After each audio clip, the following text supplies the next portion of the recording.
It is almost release day for Isle of Ember, Book 2 in the Enchanted Isles series by Alycia E. Anderson. I'm going to give you my review. This one is going to be coming out on September 2nd. I was lucky enough to get an advanced reader copy. I read the first one as an advanced reader copy back in April, and I fell so in love with it that I reached right out to the author and I told her I want every book. It's going to be a total of 7 in the series, and it follows Vivienne Banner.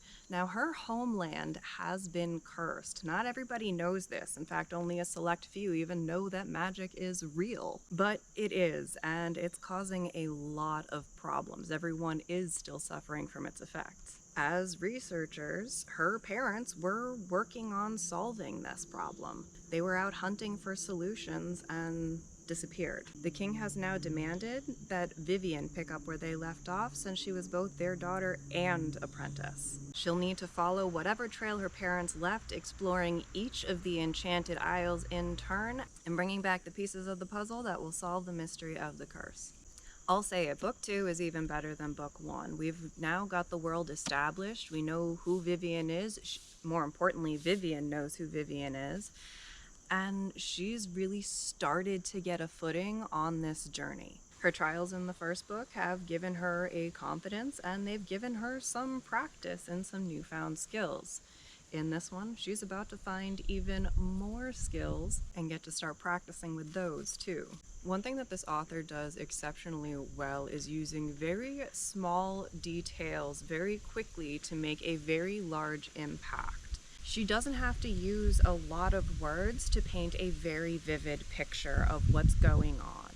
This is true for plot, settings, and characters. And I'm hearing this is true for readers who get a visual experience like I do, and those who don't as well. Even though this one is longer than the first, it doesn't feel like it. It moves a lot faster. The action is nonstop. Think Pirates of the Caribbean meets Indiana Jones. We're talking those types of adventures and puzzles to solve.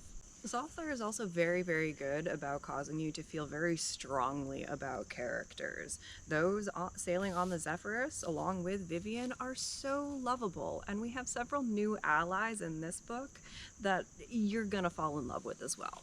Conversely, the cutthroat rival crew that's after the same puzzle pieces for their own ends, you have a very visceral distaste of.